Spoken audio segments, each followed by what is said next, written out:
Listo. Bueno, pues bienvenidas, bienvenides, bienvenidos. Esta es la primera reunión del 2021 de Tragos por el Ambiente, así que muchas gracias por conectarse, por acompañarnos. Y pues para quienes nos acompañan por primera vez, les cuento un poquito del espacio.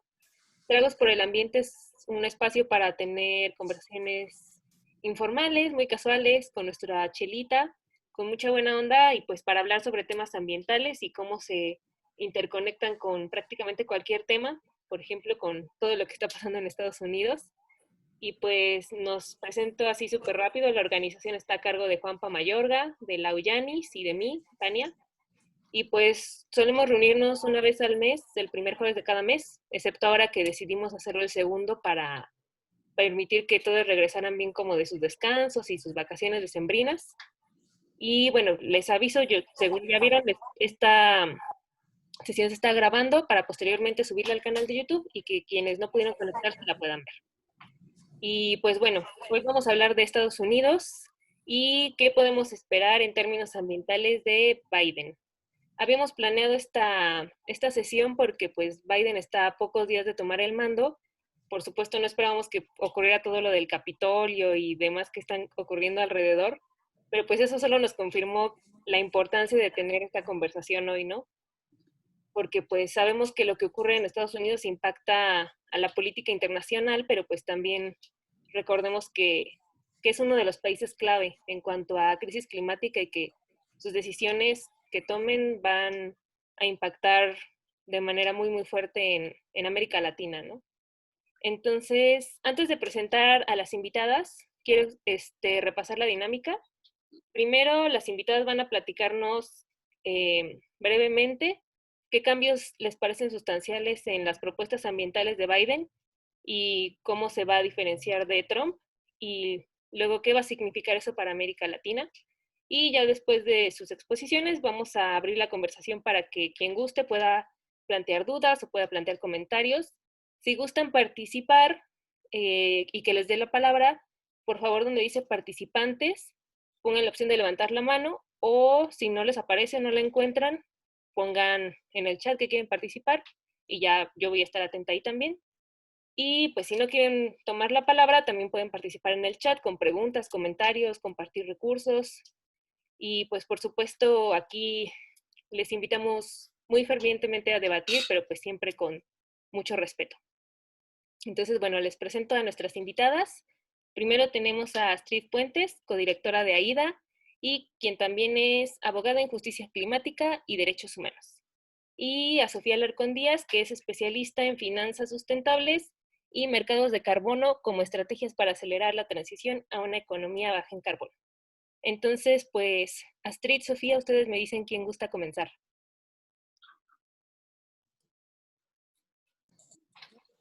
Si quieres empiezo, Sofía, y vamos. Sí, sí, adelante, adelante. Vale, y tú me vas a complementar. Pues, de antemano, mil gracias por este espacio, de verdad es muy emocionante poder compartir algunas ideas en un espacio, como mencionas, Tania, informal y donde además podamos compartir desde diferentes disciplinas nuestra visión.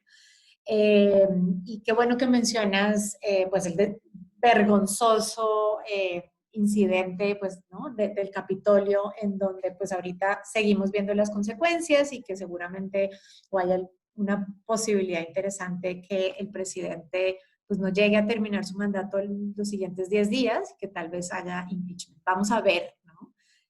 Y esto justo marca, pues, bueno, además es un hecho impresionante, pero también es un símbolo de la diferencia. Eh, bueno, hay un montón de cosas en términos de las personas, Trump versus Biden, y esto se refleja obviamente en los gobiernos. Ahora, digamos, creo que una de las grandes, hay mil cosas por decir, una de las grandes recuperaciones que creemos que realmente va a pasar es recuperar el multilateralismo, ¿no? Estados Unidos, pues, ha sido un líder a nivel global por décadas, positivo y negativo, pero siempre ha liderado en diferentes espacios.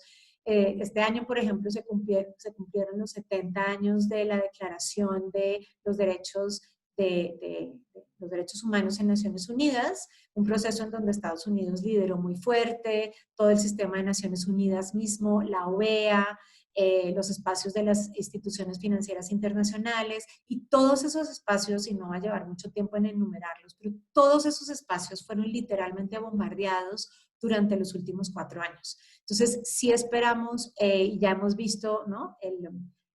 La vuelta al multilateralismo y al menos a la idea de dialogar entre diferentes estados, siendo conscientes de las diferencias de poderes, pero haber una mediana diálogo en lugar de están conmigo o están contra mí, y una cosa que si no fuera por el nivel de poder y de la gravedad que tiene Trump, pues parece un niño chiquito haciendo berrinche, ¿no? Con un nivel de poder como el suyo. Otra cosa importante a tener en cuenta es que además del cambio en el gobierno federal, hay importantísimos cambios dentro del Congreso. Esas mayorías también se han cambiado. Hay mayorías, también, digamos, hay una retome del poder demócrata y también un poquito más diverso, no tan diverso como quisiéramos, pero sí hay una representación mayor de comunidades afro, latinas, indígenas en Estados Unidos, y eso también va a ser importante a nivel global y sin duda para América Latina. Y en ese sentido, pues esperamos que se recupere un liderazgo positivo, aterrizándolo en términos ambientales y de cambio climático.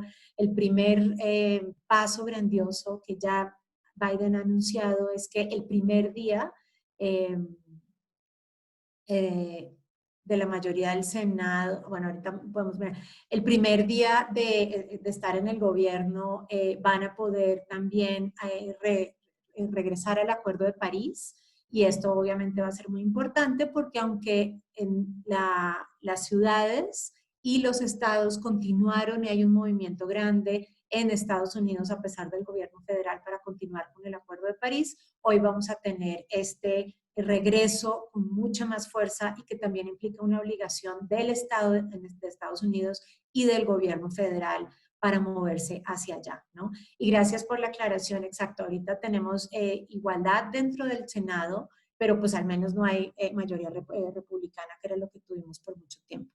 Pero digamos, eso volviendo a las cosas positivas, es muy importante tener a Estados Unidos de regreso al Acuerdo de París. El día 1 va a ser muy importante. Desafortunadamente, la administración de Trump ha desmantelado toda, digamos, la institución, bueno, no toda la institucionalidad, pero ha echado para atrás muchas decisiones positivas de protección ambiental y de cambio climático, tanto a nivel nacional como a nivel global. Una de las peleas fuertes, por ejemplo, ha sido desinvertir y quitar las inversiones del Green Climate Fund, que es el Fondo Verde del Clima, que no sé si Sofía tal vez va a hablar de eso un poco, pero que pues es un fondo que justamente estaba pensado, este fondo y otros, para financiar la transición y las soluciones de la crisis climática.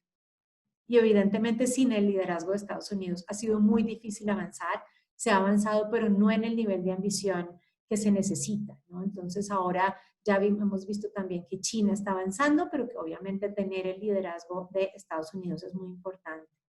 Y es muy importante específicamente también para América Latina, porque uno de los daños gravísimos que hemos visto es que teniendo a un gobierno en Estados Unidos como está el de hoy, que es autoritario, antiderechos, no sé si saben, pero por ejemplo en Ginebra, en Naciones Unidas, hay toda una estrategia, una coalición liderada por Estados Unidos en contra de la protección de los derechos humanos en Ginebra, ¿no? Entonces, todo esto esperamos que se vaya para atrás y que ha fortalecido perspectivas también autoritarias y extremistas como la de Bolsonaro en Brasil, incluso la de Duque en Colombia. Colombia es un país que estuvo por muchos años tratando de llegar a un acuerdo de paz, firmó un acuerdo de paz hace unos años que ha tenido obviamente muchas dificultades, pero cuyo cumplimiento ha sido muy difícil, y el pues espaldarazo de Estados Unidos para bombardear el acuerdo de paz ha ayudado obviamente a que todo esto se vaya para atrás. Entonces, ese liderazgo en Estados Unidos es importante.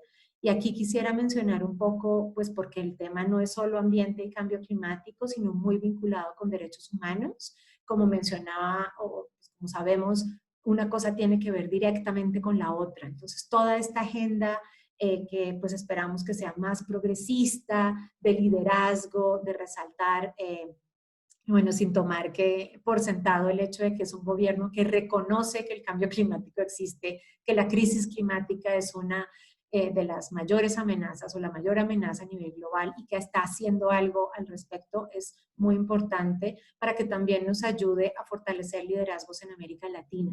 Irónicamente, México, por ejemplo, que en teoría uno pensaría que el presidente actual tendría muchas diferencias con el gobierno de Trump y más bien han ido alineados a un liderazgo o más bien a unas decisiones, a mí no me parece que eso es liderazgo, puede ser negativo, pero a unas decisiones regresivas de protección ambiental, de protección de derechos humanos, de protección de migrantes, de mujeres, de pueblos indígenas, ¿no? Entonces, esto es parte de lo que ya hemos visto, no solo en el discurso de Biden, sino en pues, su histórico y su evidencia de él y de su equipo, también con Kamala, su vicepresidenta, y con la gente que ha nombrado en el gabinete que va a entrar a partir del 21 de enero, que también da esperanza.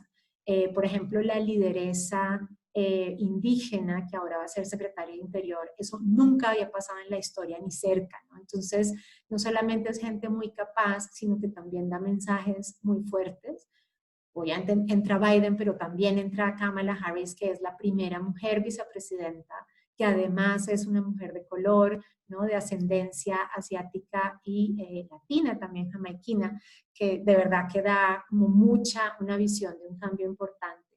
Yo creo que otra de las agendas que de hecho nos gustaría ver que se fortalecieran y que se juntaran más, y a México le interesa mucho eso, a Centroamérica también, hola Ingrid, y quienes estén también trabajando y estén allá, es toda esta agenda de migrantes y de migración.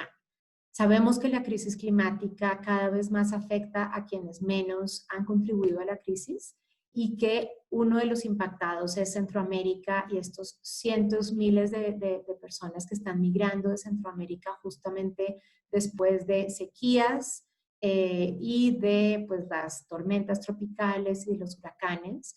Y pues tenemos una perspectiva que obviamente es una agenda en donde Biden pues pueda vincular eso. Yo creo que eso es una oportunidad grande también para sociedad civil en América Latina, empezar a pensar cómo vincular estas agendas tanto con el gobierno federal, incluso con el Congreso, porque pues esperamos que empiecen los paquetes de ayuda también, de ayuda financiera, que es esencial que estén acompañados de veedurías y de observaciones para que no terminen financiando pues a los gobiernos también que son autoritarios y violadores de derechos humanos como algunos en Centroamérica. Entonces, digamos, hay un montón de cosas importantes ahí.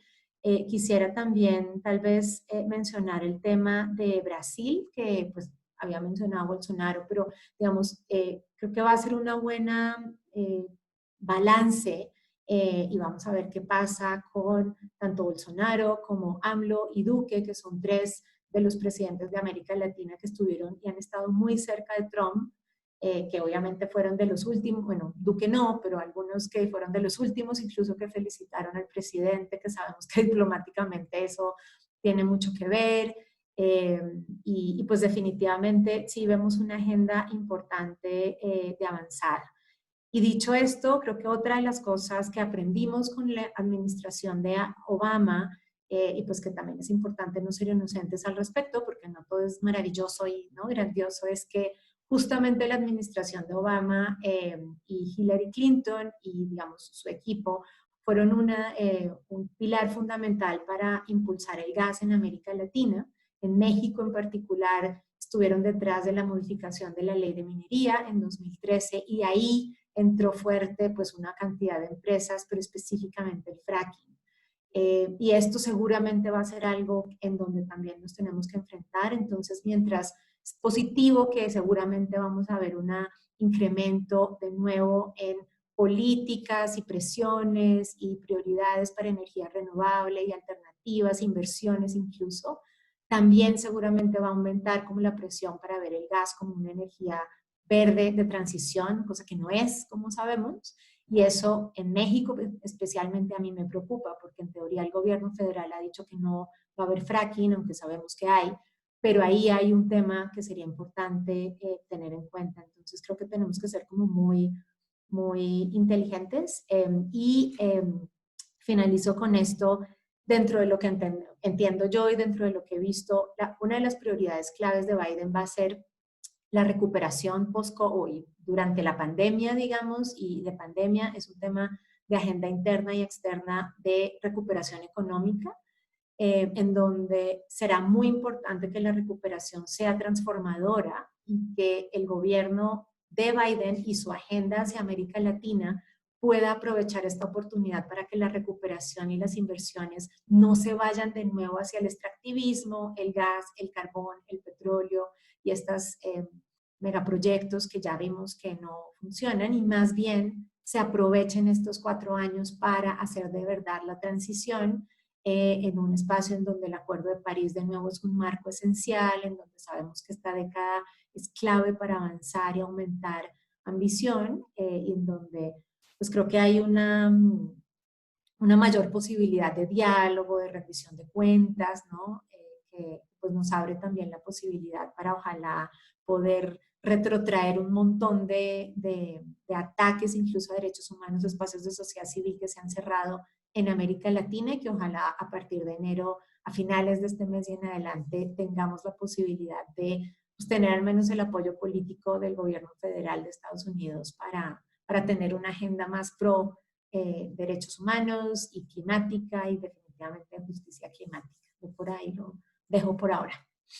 Gracias. Muchísimas gracias, Astrid. Y ahora pues es el momento de Sofía de decir, no, yo no estoy de acuerdo con nada de eso. No estoy de acuerdo.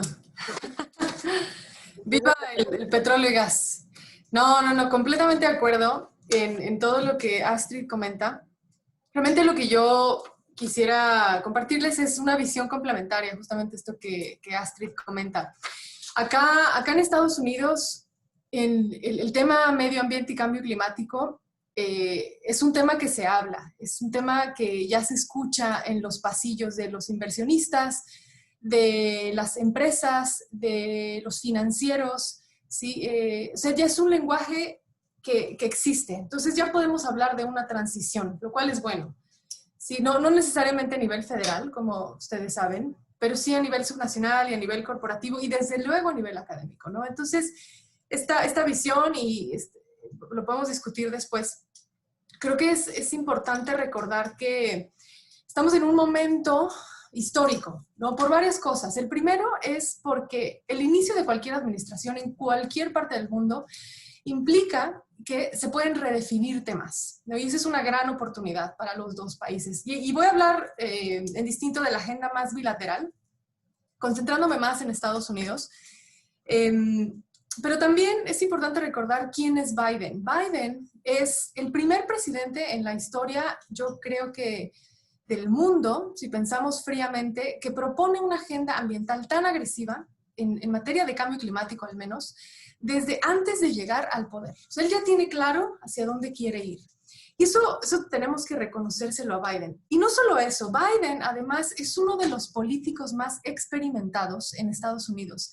Él fue vicepresidente de Obama, ¿sí? Y tiene toda esta experiencia en materia de multilateralismo, utilizando también lo que comentaba Astrid, ¿no? O sea, él sabe a qué viene, él no es nuevo, no es un político nuevo, él conoce perfectamente la agenda México-Estados Unidos y no va a ser algo nuevo para él, ¿no? Entonces, también tenemos que recordar que entre México y Estados Unidos la agenda bilateral ha estado dominada por 4 temas, o 3 diría yo, ¿no? Uno es economía y comercio, otro es seguridad y el tercero es migración. Y este último año el tema lo dominó la salud pública.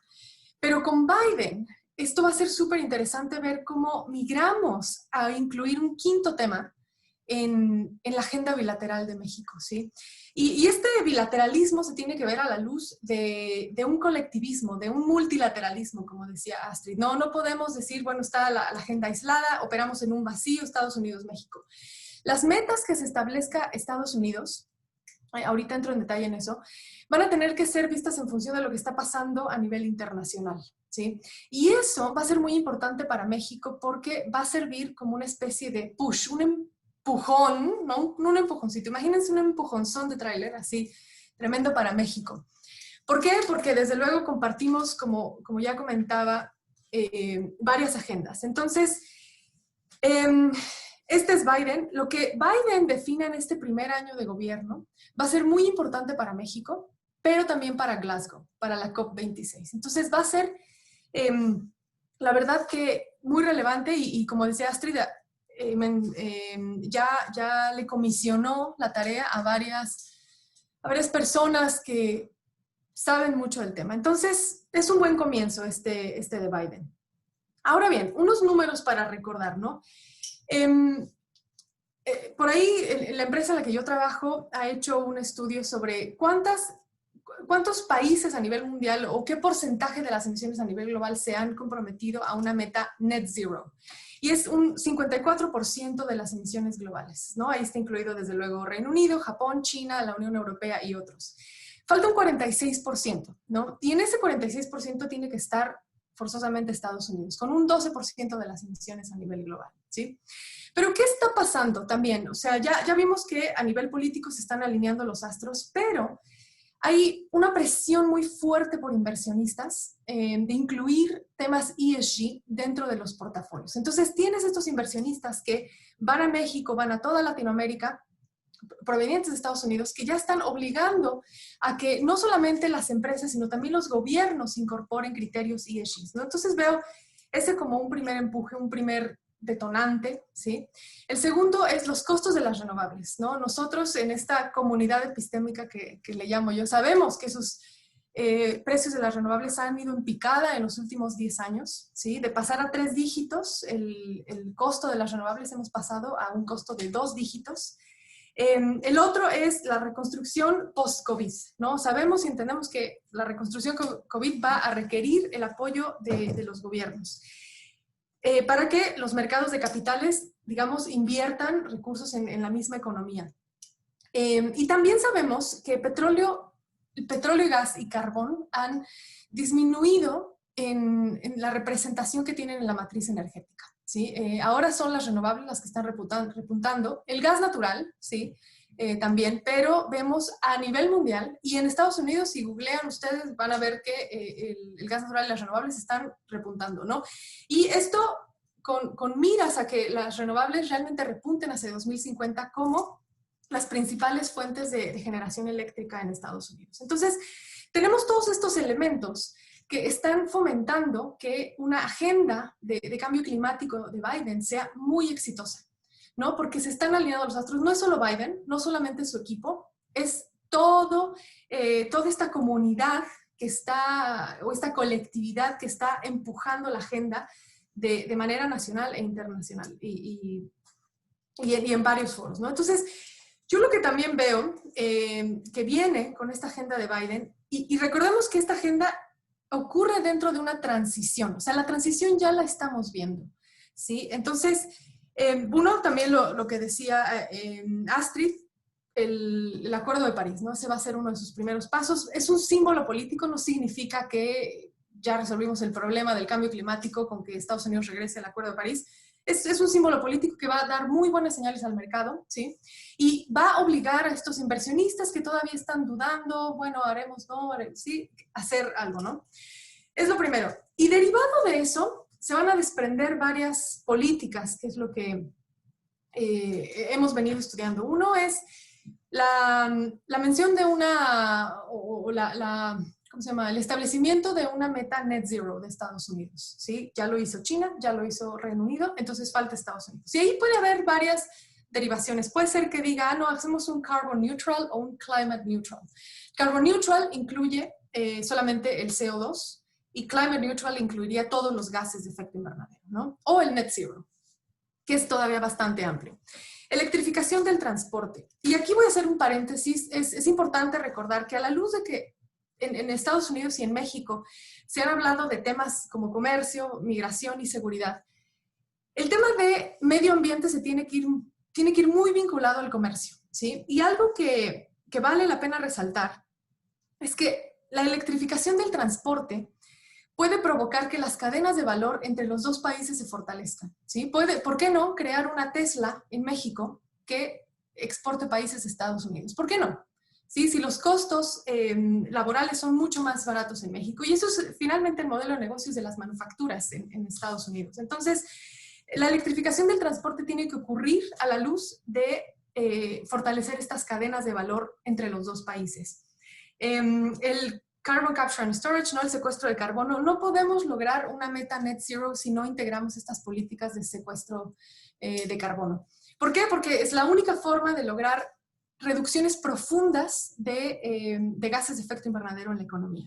Otra es los inversionistas. Como ya menciono, BlackRock, por ejemplo, ustedes saben, Vanguard, State Street, todos estos grandes fondos de inversión que tienen ya inversiones en México de 10, 20, 40 años, ya han dicho, sobre todo BlackRock, que no va a invertir más en petróleo y gas. Entonces, eso está mandando una señal al mercado de, bueno, pues ya no va a haber inversión en petróleo y gas. Entonces, los inversionistas van a tener que empezar a diversificar sus portafolios justamente porque no les van a dar los mismos réditos,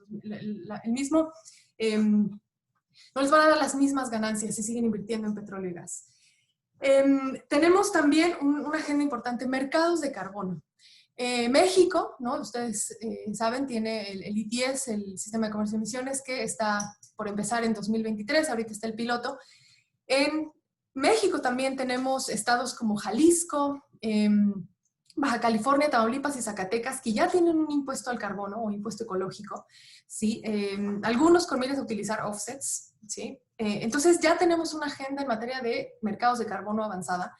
En Estados Unidos tenemos a California, a la costa este de Estados Unidos y a Washington, el estado de Washington, que también están adoptando, bueno, California desde hace más tiempo, pero hay otros estados que ya están, digamos, mirando cómo adoptar una estrategia climática en el corto plazo. Entonces, tenemos estados, tenemos los mercados de carbono. ¿Por qué no? En una de esas, Biden retoma el famoso carbon market, ¿no? Que no le llamaba carbon market Obama, pero era una especie de carbon market a nivel nacional, que le iba a permitir a estados, más bien a los estados productores de energía, limitar las emisiones de gases de efecto invernadero. Entonces, bueno, podemos ver ese tema en la agenda. Otro, retomando lo que me comentaba Astrid, financiamiento a países, ¿no? Cuando llegó Trump al poder, este financiamiento internacional se cortó prácticamente al GCF, USAID. Ahora estos fondos van a renacer. Nature-Based Solutions, las soluciones basadas en la naturaleza, / offsets, también va a ser un tema que desde luego va a pasar en la agenda bilateral. La acción subnacional ya la mencioné. Y por último, el metano, ¿no? El metano es otra de las grandes agendas que tiene Biden o debería tener en la mesa. ¿Por qué? Porque metano es uno de los gases de efecto invernadero, contaminantes climáticos de vida corta, que bueno, proviene de principalmente 3 fuentes: agricultura, transporte y oil and gas, ¿no? Petróleo y gas. Entonces, tanto México como Estados Unidos son grandes productores de metano, por decirlo de alguna forma. Y ese es uno de los temas en los que también deberá concentrarse. Ya hay una iniciativa, Methane to Markets, es una iniciativa voluntaria que empezó hace varios años, pero hay que darle mucho más punch. Y no sé si tengo tiempo, si no, aquí me quedo. Pero podemos hablar de los retos, ¿no? Si puedo, dedico 2 minutos a hablar de los retos, pero díganme ustedes. Sí, adelante, todavía no hay mucha gente anotada para hablar, entonces adelante.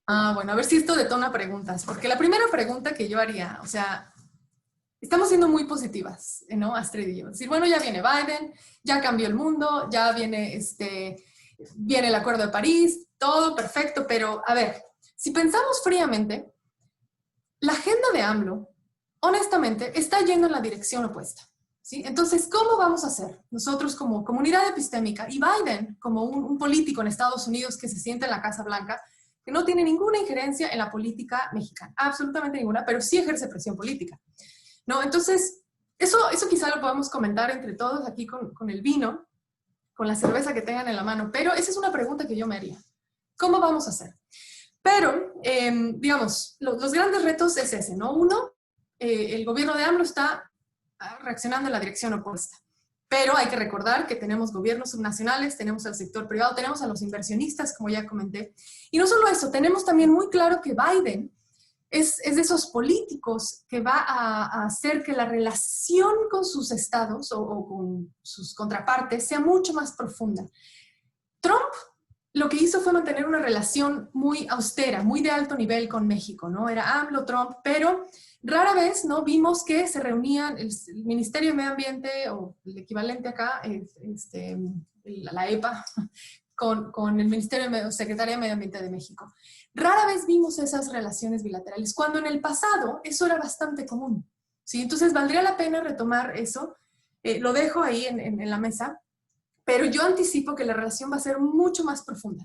Y las instituciones existentes en México, desde luego todas estas que hablo, transporte, energía, desde luego, medio ambiente, van a seguir transformando. Y ese es el tipo de relación que Biden, al menos por lo que lo que he leído, nos asoma, ¿no? Que es una muy buena noticia, ¿no? Entonces, el otro de los retos es, bueno, sabemos que una transición va a tener job losses, ¿no? Siempre hay winners y losers, pero tenemos también que saber que ahora los trabajos en renovables son mucho más numerosos, ¿sí? En Estados Unidos ha crecido sustancialmente y además mejor remunerados, ¿no? Y conocerán amigos, yo tengo amigos en el sector petróleo y gas, yo hablo con clientes en mi trabajo diario, hablo con clientes de petróleo y gas y ellos me dicen, nosotros estamos acabados, o sea, no vamos a ningún lado, estamos ya buscando a dónde irnos porque la verdad, no, la agenda petróleo y gas, no ahorita, no el año que viene, pero sí en 40 años, aunque ojo, empresas como Exxon, ustedes saben, salieron del Dow Jones, del índice Dow Jones, porque pues simplemente no desarrollaron ninguna estrategia climática y por ahí van todos. ¿Sí? Hay otras, BP, no, Shell, que ya están pensando en qué va a pasar en los próximos 40 años y están estableciendo una estrategia para gestionar su riesgo climático. Entonces, bueno, los riesgos y llegar al oil peak. Mientras nosotros no lleguemos al oil peak, ¿no? A este pico de el uso de petróleo y gas, bueno, seguiremos usando petróleo y gas. Entonces tenemos que avecinar, y con esta crisis de COVID es posible que este peak se retrase otro par de años o mucho más. Entonces, bueno, lo dejo ahí para discusión. Gracias otra vez. Gracias a ti, Sofía, también a Astrid. Y bueno, ahorita en la lista tenemos a Juan Mayorga, a Rosy, que quiere hacer una pregunta, y a Jorge Martínez. Entonces, vamos a escuchar a estas tres personas y yo creo que ya regresamos con ustedes para que contesten. Entonces, adelante, Juan. Gracias, Tan, y gracias a Astrid y a Sofía por sus grandes contribuciones.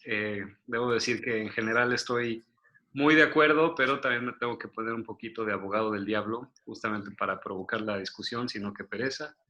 Y creo que mi primera provocación en ese sentido va para Astrid, en lo que comentaba de, bueno, digamos que adelantando vísperas sobre un posible mal desempeño de la administración Biden, sin ser dramático, simplemente regresar al business as usual de la era Obama, que como ya decía, o sea, durante 2 periodos prácticamente creció como nunca la explotación de shale gas y eso tuvo efectos desastrosos en México y tanto así que ahora la política de este gobierno federal está basada en esas consecuencias y que creo que también yo lo plantearía a nivel más general, o sea, porque no nos podemos quedar en el simplismo de porque venimos de Trump, todo lo que venga después ya es ganancia. O sea, en realidad también durante Obama pasaron cosas muy atroces. O sea, ya que también tocaba Sastri del tema migratorio, pues lo que pasó a nivel de cacería prácticamente de inmigrantes durante la era Obama, de hecho fue uno de los temas de campaña en Estados Unidos, ¿no? Entonces, por ejemplo, pensando en la misma formulación del Acuerdo de París, quienes tuvimos chance y estuvimos allá, vimos que había factores reales de poder y Obama, aunque lo quería dejar como su legado y aunque empujó mucho para que este acuerdo saliera y saliera en los mejores términos posibles, sí, ahí estaban los rusos, ¿no? Ahí estaban los saudíes, ahí estaba Venezuela incluso. Entonces, no sé qué tanto pueden arruinarnos la fiesta de la redención estos factores reales de poder y económicos. Eso para Astrid. Y para Sofía quería preguntar, yo no veo una manera viable de que la administración federal de México cambie la actual política en cuanto a energía, ¿no? Entonces, eso quiere decir las inversiones monumentales en proyectos de infraestructura sin cambios hasta 2024, ¿no? O sea, prácticamente se les va la era Biden en esto. Y a mí me preocupa mucho desde el punto de vista financiero en términos de inversiones varadas, de stranded assets. Entonces, ¿cómo podríamos darle la vuelta a eso aún si nos requiere así como un ejercicio de ficción e imaginación inusitado? O sea, porque lo único que se me ocurre es que hay algo tan audaz como que la administración Biden diga, ok, voy a financiar a manos llenas gobiernos subnacionales para que desarrollen no solo campos generadores de renovables, sino líneas de transmisión y que reten, no sé, algo muy descabellado, ¿no? Y aún así no estoy seguro de que pueda pasar. Entonces ahí como que, ¿qué se te ocurre? Y ahí lo dejo. Gracias. Gracias. Y justo ahorita vamos a ir como dejando varias preguntillas para ahorita regresar con Astrid y con Sofía. Seguía Rosy Merena, que tenía una pregunta, entonces adelante, Rosy. Gracias. Pues mi pregunta más se va con lo último que dijo Juan, ¿no? De pues cómo puede esta administración de Biden ayudar a estos planes que tiene la administración federal, pues que como vemos, pues están bastante alineados en esta industria fósil, ¿no? Y si ustedes ven alguna posibilidad de realizar como algún plan estratégico pues entre el gobierno, obviamente, de Estados Unidos, México y Canadá, entre los tres países. Gracias. Muchas gracias, Rosy. Entonces nada más vamos a escuchar a Jorge Martínez y ya regresamos para dar respuesta a estas preguntas que van saliendo. Adelante, Jorge. Hola, buenas noches. Un gusto escucharles, de verdad, por muchas razones. Creo que quiero decir más cosas de las que me daría tiempo de forma razonable de comentarles, pero de cierta forma tengo una perspectiva, pues, sí un tanto amplia de lo que es Estados Unidos, cómo piensan y qué se está haciendo. No sé si alguien ya estuvo leyendo acerca del plan de Biden de llegar a una matriz eléctrica de cero emisiones para 2035, las ciertas políticas que tiene para el sector de transporte, respecto al precio del carbono, hay muchas cosas. Entonces, voy a tratar de ir un poquito de lo global hacia lo nacional, y con lo nacional me refiero a aquí en México. Entonces, empezando por, sí creo que tiene muchísima relevancia en un contexto internacional. De cierta forma es un giro de 180 grados en materia de cambio climático con respecto a Trump. Y básicamente tener un peso pesado como Estados Unidos, cambiarse de lado en la balanza es enorme. Realmente va a empujar muy duro junto con Europa. China, que de cierta forma quiere, o sea, bueno, China es China, tiene sí, sí, no, pero al mismo tiempo quiere apoderarse de cierta forma de ciertos mercados. Entonces tiene un interés muy fuerte en que se muevan las cosas rápido para poder aprovechar y capitalizar en esa inversión que viene haciendo desde hace décadas. Entonces, esa parte se me va a hacer bastante interesante. Pero el liderazgo de Estados Unidos implica muchas cosas. Por ejemplo, implica esta meta de cambio para las renovables. Se me hace muy, muy, muy importante porque puede detonar algo grande a nivel global, como, no solo como ejemplo a seguir, sino mover la tecnología, mover los costos de manera significativa. Hablando exactamente lo mismo, los vehículos eléctricos, misma situación, pueden mover muy fuerte la balanza muy rápido. Y el precio al carbono, incluido con ajustes fronterizos. Esa presión de los ajustes fronterizos puede ser clave para muchos países. Ahorita toco eso un poquito más adelante, pero esto va a cambiar las industrias a nivel global. Lo que mencionaban respecto a las inversiones va a hacer que se invierta más rápido en ciertas cosas y que se salga más rápido el capital y el financiamiento de otras, que se vuelva más difícil acceder a capital, al menos en esta región del planeta, para combustibles fósiles y otras tecnologías que pues quisiéramos hacer el cambio lejos de ellas. Entonces sí creo que esta cuestión de las corporaciones y las inversiones va a ser muy, muy importante y van a responder de manera muy fuerte y clara más de lo que ya lo han hecho con el COVID. Y de eso quiero también tocar que realmente tenemos una oportunidad prácticamente en un siglo de mover las cosas por la recuperación del COVID. Las inversiones están siendo de trillones bueno, en español serían billones de dólares. Estamos hablando de 5, 10, hasta 15% del PIB de algunos países. A veces se recomienda que 2, 3% debe ser invertido en cambio climático al año. Entonces, son las inversiones equivalentes a los siguientes 5 o 10 años, que van a definir de muchas formas la siguiente década, que va a definir la lucha contra la crisis climática por lo que resta del tiempo. Entonces, llega en excelente momento, para mí desde mi perspectiva, llega en excelente momento la llegada esta llegada de Biden al poder para que los demás países sigan ese liderazgo y tomen la decisión ahora de irse en esa dirección. Ahora, bueno, me imagino que todas vieron la noticia de que en Noruega los vehículos eléctricos superaron en ventas del 50% en el año 2020. Específicamente fueron los carros. Entonces hubo un poco de discusión entre activistas climáticas y yo respecto a lo que eso significaba y el impacto que podía tener. Afortunadamente para mí, me topé con un estudio que confirmaba todo mi sesgo. Es un estudio muy interesante que me gustaría compartirles acerca de tipping points, puntos de no retorno, y cómo Noruega de cierta forma logró el tipping point de que se viera más atractivo el vehículo eléctrico y que muy pronto va a empezar a dominar, y qué tan rápido pueden otros países seguir eso. Con Estados Unidos apostándole a los vehículos eléctricos, a las baterías, al almacenamiento, a una electrificación basada en renovables, realmente creo que es un tipping point muy importante, y esto va a afectar muchísimo, sobre todo la zona, región de Canadá, Estados Unidos y México. Ahí es en donde regresamos un poquito al precio del carbono y qué implica de cierta forma para México, porque lo que mencionaba Sofía, de que esto tiene que ir muy ligado con el comercio.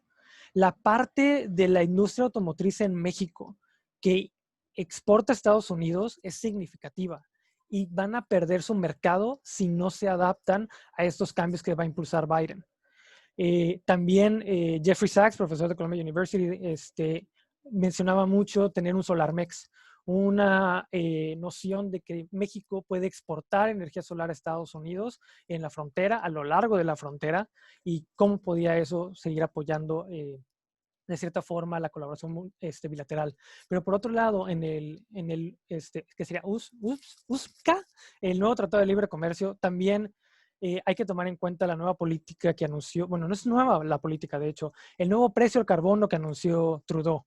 Estamos hablando de un precio del carbono de $170 para 2030. Es gigante, es prácticamente el doble de lo que recomienda el BID para 2030, y podemos realmente cambiar entonces la conversación si Canadá, Estados Unidos, que Biden lo tiene dentro de su plan, el precio del carbono, la organización con la que colaboro de Estados Unidos se especializa en esto, tener un ajuste fronterizo para México con un precio del carbono tan alto en estos dos países sería un problema.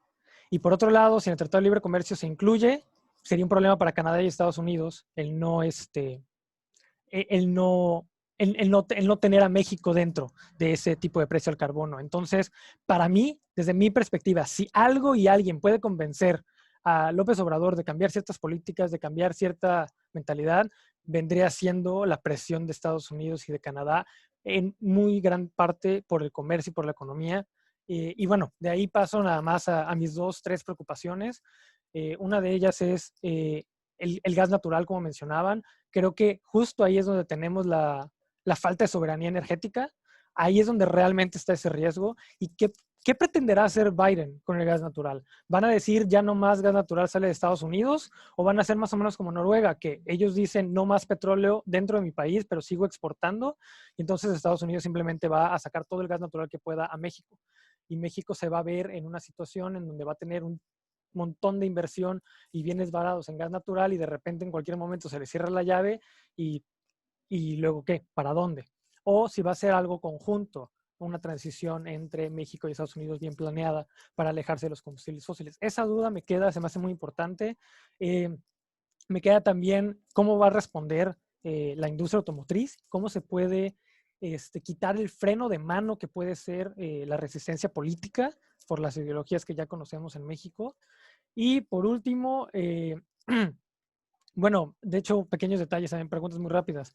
La cuestión del balance de poder. El Senado está realmente en un filo navaja, o sea, se puede ir realmente para cualquier lado. Pero, por ejemplo, la Suprema Corte de Justicia tiene el doble de conservadores que de liberales. No sé qué tanto puedan influir en muchas de las políticas o en muchos de los budgets que quiera proponer esta administración, por un lado. Por otro lado, no sé si tengan alguna lectura, comentario, pensamiento respecto a tener a John Kerry como el Special Envoy de Climate, pero al mismo tiempo dentro del Consejo de Seguridad. Esta visión de que el cambio climático es una cuestión de seguridad nacional, también se me hace que puede ser un arma de doble filo. No sé si lo han pensado, contemplado así, y perdón por extenderme tanto, pero tenía todo esto escrito y lo quería compartir. Gracias por escucharme y espero escuchar sus comentarios. Gracias, Jorge. Ahorita no sé quién quiera, Astrid o Sofía, que quiera comenzar a dar respuesta a las preguntas y ahorita continuamos con la lista. No sé quién quiera participar primero.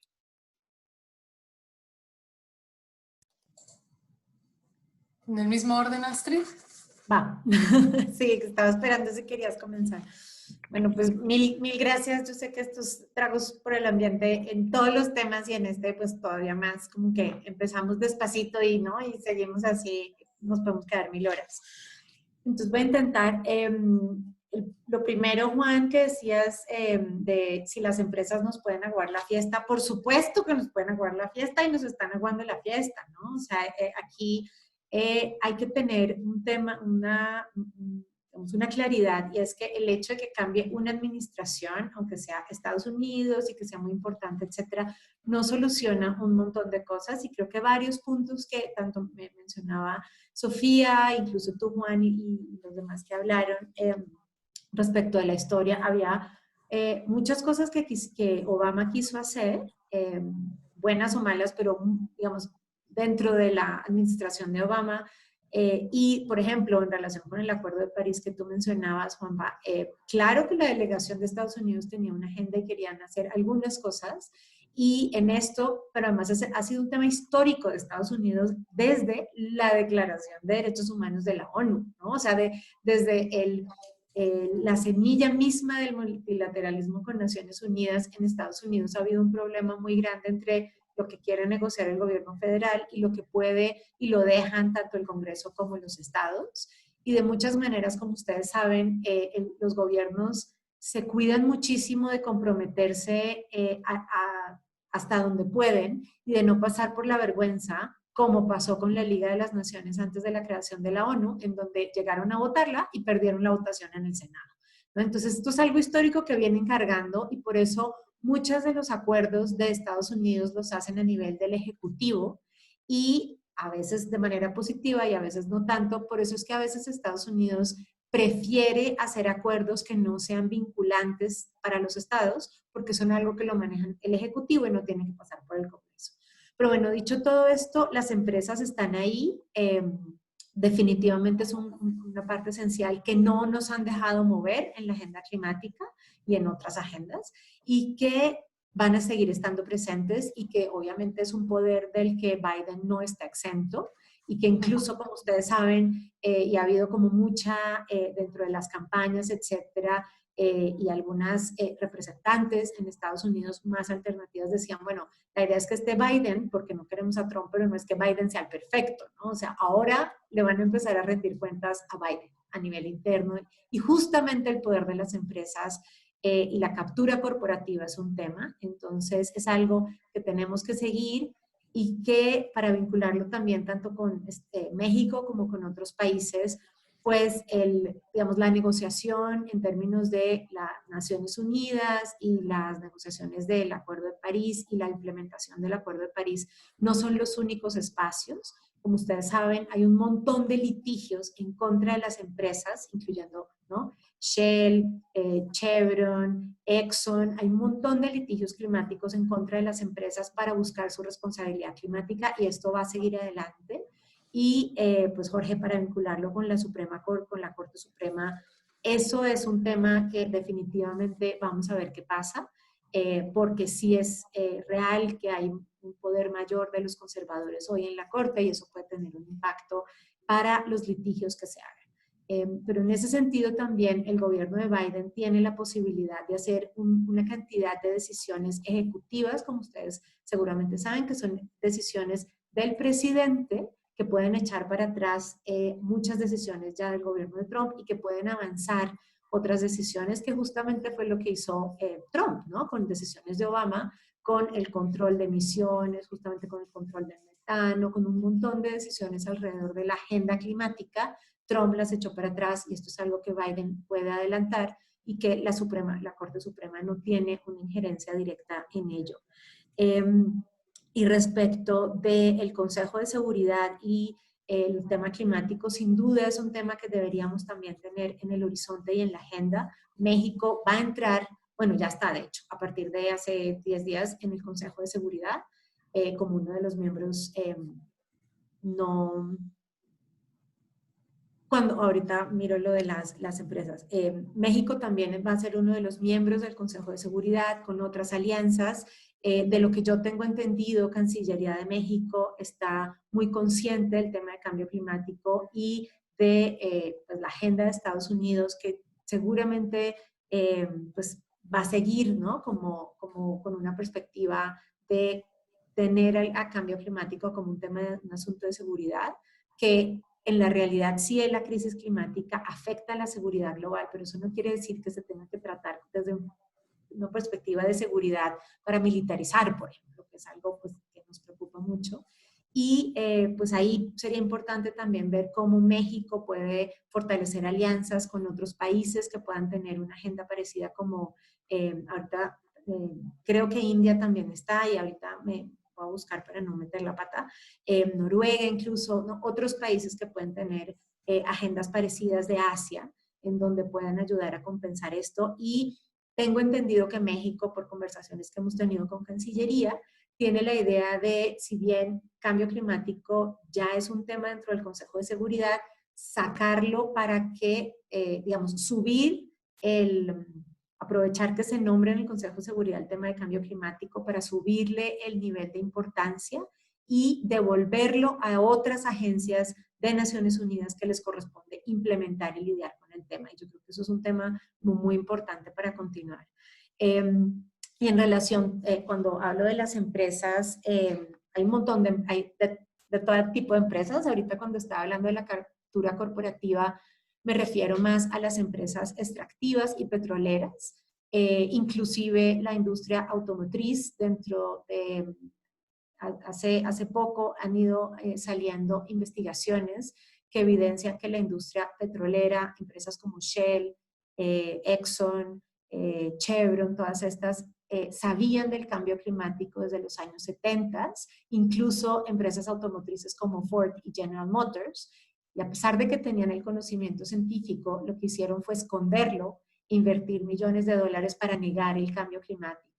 Entonces, eso es una realidad que ya también está bajo litigio, que organizaciones como nosotras desde AIDA hemos estado y queremos, y bueno, para quienes son comunicadores aquí nos encantaría usar esa información más en México, porque General Motors y Ford tienen la misma política en diferentes países de esconder la información y de ir en contra de los monitoreos más exigentes. Jorge, tú mencionabas controles para los carros, etcétera. Entonces, pues son el tipo de información que es importante seguir teniendo en cuenta y ayudar. Creo que un tema del que no hemos hablado mucho y que sería importante, porque varias preguntas también estuvieron alrededor de cómo compensar, etcétera, ahora van a entrar otra vez en un juego importante o en una discusión o en una carrera importante entre China y la inversión que China está haciendo en diferentes países, México, menos que en otros países, pero también Ecuador, por ejemplo, es un país que depende totalmente de la inversión china, Argentina incluso. Hay muchos proyectos de Argentina, incluso en relación con cambio climático, que se quedaron sin fondos, no solo por su imposibilidad de tener fondos de banca multilateral, sino porque espacios como el Fondo Verde del Clima no tiene fondos para financiar sus proyectos. Entonces, ahí vamos a ver una diferencia importante, porque China, digamos, una de las carreras, como sabemos, que tenemos es que China está absorbiendo muchas de las inversiones que los bancos multilaterales o que Estados Unidos o Europa no están haciendo. Por ejemplo, aumentos del carbón, nuevas termoeléctricas, grandes represas, petróleo en la Amazonía. Toda esa inversión la está haciendo China, que no solamente implica que estos proyectos van adelante con toda la destrucción que implican y las emisiones de cambio climático, sino que además es menos posibilidad de rendición de cuentas, menos posibilidad de tener una incidencia, menos transparencia, ¿no? Hay unos retos gigantes que sabemos incluso en la agenda de derechos humanos. Así que yo creo que esto es un tema como muy importante para poder avanzar y la oportunidad que tenemos ahorita sin, ¿no? Como mencionábamos, sin ser ingenuos, pero más bien la oportunidad que tenemos ahorita es ver cómo podemos usar todos los argumentos que tengamos, justamente como mencionaba, para asegurar que las inversiones y las políticas y las nuevas iniciativas sean hacia reinventar la sociedad, la inversión, el transporte, la energía, incluso la educación, y que no sigamos dependiendo de los extractivos. Claro que los mercados de carbono pueden ser una herramienta, pero sabemos que no son una solución y que pueden incluso, cuando han estado implementados de una manera inadecuada, violar derechos humanos de comunidades, volverse un greenwash de alguna manera, ¿no? Entonces, al final, pues no hay ninguna, como dicen en Estados Unidos, no hay ninguna silver bullet. Okay, aquí no hay una sola decisión, hay un montón de decisiones y hay que implementarlas todas de la manera más ambiciosa que podamos y fuerte. Entonces, pues también tenemos que jugar con todo esto. Definitivamente los inversionistas para México son claves y pues para agenda interna también en otros países de América Latina va a ser una diferencia, esperamos, pero yo de verdad creo que ahí hay un tema porque pues la nueva administración también es más resiliente y sensible a las presiones que pueda haber de otras maneras, ¿no? O sea, la gente de Biden no es como la administración de ahora que francamente son como sinvergüenzas, como diría mi abuela, ¿no? O sea, como si uno les dice algo no les importa.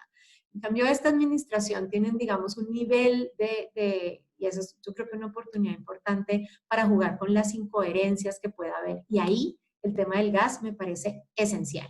Igual las grandes inversiones que violen derechos humanos, ¿no? O sea, sabemos el gas, por ejemplo, y yo creo, ojalá me equivoque, pero sí creo que definitivamente va a ser una agenda fuerte que van a empezar a impulsar en México y en otros países de América Latina, justamente porque muchas empresas de fracking en Estados Unidos están en la quiebra.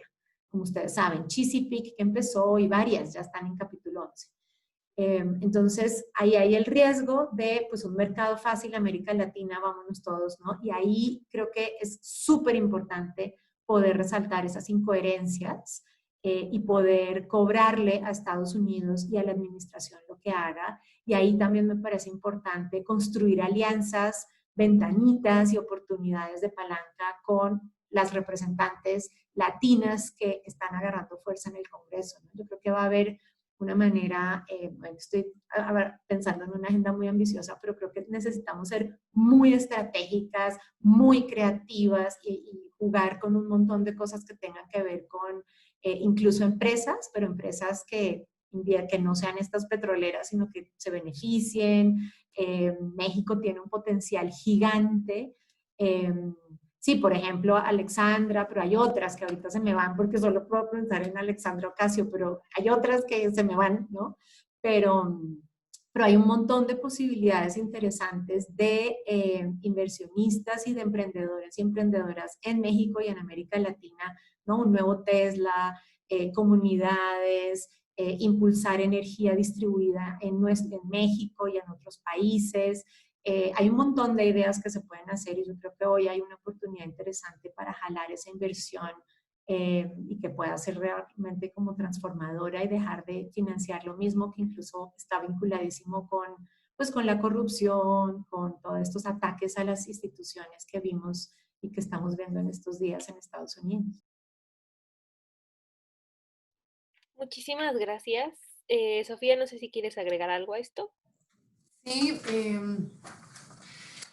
bueno, me encanta porque Juan es el abogado del diablo y es muy cierto esto que dices, Juan. Sí, no es que vamos a pintar el escenario de color rosa ahora que llegó Biden. Yo estoy muy de acuerdo y Y además de lo que dices, yo tengo en mente la polarización de Washington. O sea, si bien hay una mayoría de los demócratas, bueno, eso no impide que tengas a los lobistas de las grandes petroleras, ¿no? Como decía Astrid, o, bueno, por aquí lo mencionaron. O sea, sí, va a haber una polarización tarde o temprano. Entonces, sí, Biden no es el salvador, pero... Y también no hay un silver bullet, ¿no? Como dice Astrid. En materia ambiental, ojalá tuviéramos esta varita mágica que dijera, bueno, a partir de mañana le cambiamos la mente a AMLO y deja de pensar en las petroleras. Pero no. Pero contestando a tu pregunta, porque me parece que podemos justo discutir de este tema ampliamente, yo creo que hay, o sea, no hay una receta, pero mi visión es que el multilateralismo con Biden, ¿no? O sea, puede jugar un rol importante en este cambio de estrategia. Y lo veo en función de, si se acuerdan de esa película de desastres naturales del 2012, ¿no? O sea, lo veo en función de todo va sumando, ¿sabes? Sí, me imaginé la ola esa grande del 2012, no sé si se acuerdan, pero... O sea, todo va sumando, no es como que una cosa va a resolver todo el problema, pero el multilateralismo, el sector privado, o sea, yo estoy en varios foros acá en Estados Unidos que hablan de México todo el tiempo, estos inversionistas que están propagando el mensaje de hay que integrar criterios ESG. Y ahorita lo vemos muy por encimita, es muy somero este análisis ESG, Environmental Social Governance. Pero los reguladores, y ese es mi segundo punto, los reguladores, tanto en Estados Unidos y en México un poco, pero desde luego en la Unión Europea, en Australia, en Japón, en los países desarrollados, Canadá, por ahí va, los reguladores, estas superintendencias, ¿no? En el caso de Latinoamérica, están ya obligando casi a sus inversionistas y a las empresas a hacer un disclosure de sus riesgos climáticos. Hacer un disclosure es el primer paso. El segundo paso es hacer una gestión del riesgo climático a largo plazo, no a corto plazo. Y eso ya está pasando. Reino Unido ya lo hizo, ya obliga, ya mandató que las empresas deberán entregar un informe de TCFD, Task Force on Related Climate Disclosures, a partir del próximo año. Sí, ¿y eso qué va a hacer? Bueno, que los inversionistas y las empresas que vengan a invertir a países en desarrollo o sea, se va a hacer un disclosure. Entonces tengo la esperanza de que estos inversionistas institucionales puedan mover la aguja o puedan empujar un poquito para mover la aguja y la estrategia climática en México. También tenemos el sector académico y los think tanks. Si hay alguien a quien escucha, al menos tengo esa percepción, AMLO es a los académicos del Colegio México, del CIDE, ¿no? Y digamos, no es que ha cambiado eso, no, o sea, el escuchar no significa que siga la agenda, pero hay un montón de universidades y think tanks que se están ahorita, ¿no? Uniendo en fuerza para poder diseñar estas estrategias y recomendar al gobierno, tanto estadounidense como mexicano, un tweak, un switch en esta agenda. Y lo que comentaba Jorge me parece interesantísimo, los ajustes transfronterizos. Ese creo que va a ser la cereza del pastel. También, un poco lo mencioné, la transición no es solamente energética o hacia una economía con carbono, ya hay una transición tecnológica y financiera, ¿no? La financiera ya la toqué con los inversionistas, podemos ahondar si quieren, pero la tecnológica ya está sucediendo y en Estados Unidos las renovables están siendo una de las principales fuentes de generación eléctrica y va a sobrepasar el gas en muy pocos años, ¿no? Por el precio sobre todo, porque yo insisto, ¿no? Y todos creo que coinciden que el tema ambiental no es un tema ambiental, es un tema económico. ¿Qué otra cosa? Reguladores. Sí, de John Kerry, rápidamente. Yo creo que es un check para Estados Unidos, ¿no? Complementando lo que decía Astrid. O sea, Kerry, recordemos de dónde viene. Kerry fue uno de los artífices del Acuerdo de París. Él prácticamente redactó el Acuerdo de París con Obama. Entonces, que haya sido nombrado para ocupar la posición en el Consejo de Seguridad, tiene tres grandes ventajas. Uno es que en esta en esta pugna de Washington que vamos a ver en unos años, ¿sí? John Kerry va a sobresalir como el artífice de esa agenda climática. Entonces, no hay forma de que eso se lo puedas cortar. La segunda es, y muy asociada a la primera, es que le va a dar un peso del cambio climático en el Consejo de Seguridad, ¿no? Porque a John Kerry se le ve como un envoyé, ¿no? Un gran experto en cambio climático.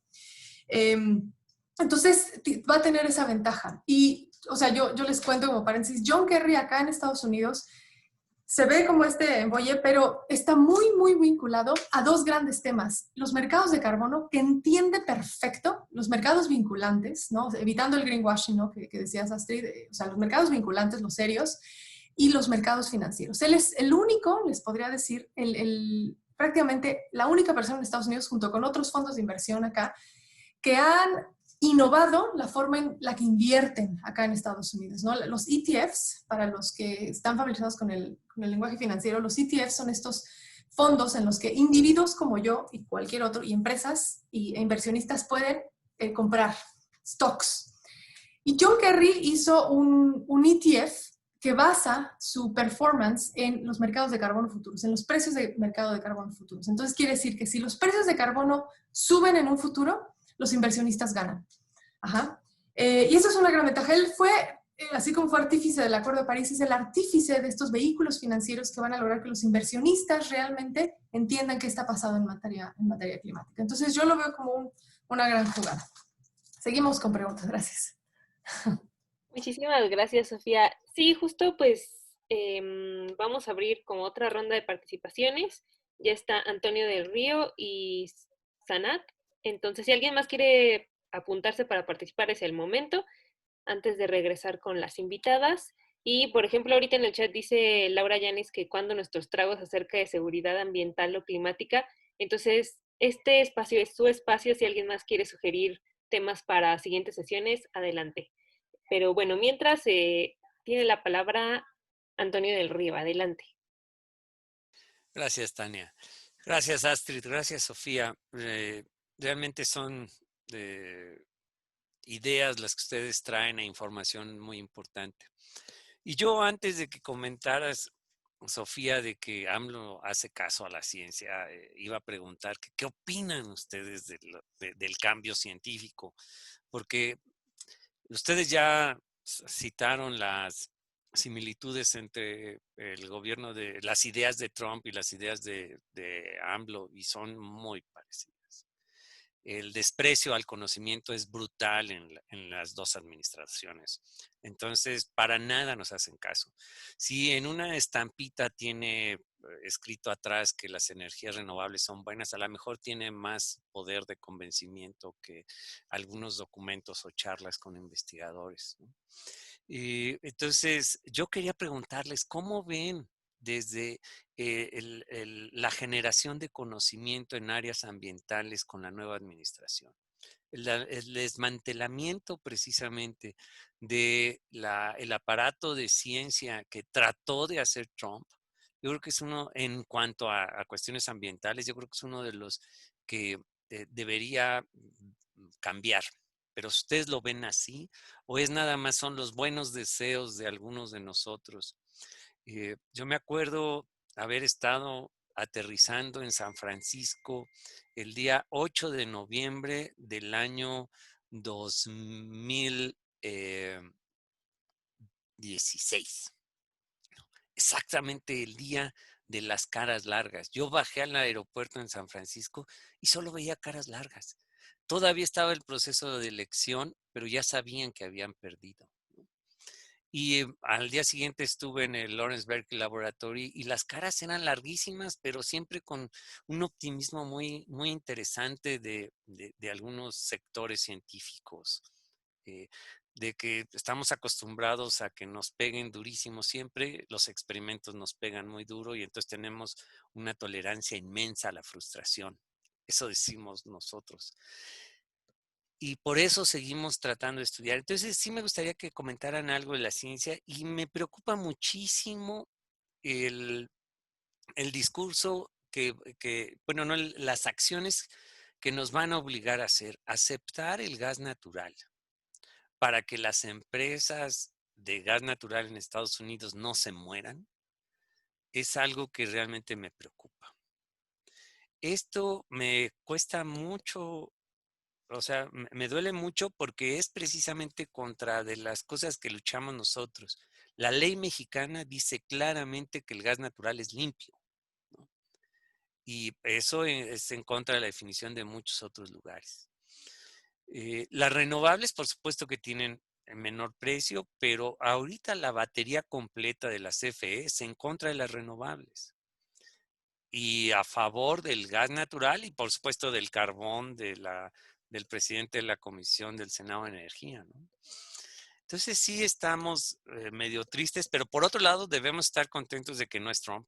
O sea, yo creo que eso es clarísimo. O sea, no es Trump, pero pues sí nos cuesta trabajo. Me gustaría que comentaran ustedes. Yo les digo, yo desde el ámbito de la ciencia, con la sordera que nos ha presentado alguien, a una científica, lo que es peor es que una científica es sorda a los discursos y a los reclamos de ciencia y que no deja pasar ningún reclamo sin menospreciarlo en el mismo estilo que lo hace AMLO. O sea, Andrés Manuel ha sido alguien que desprecia el conocimiento eh, muy fuertemente.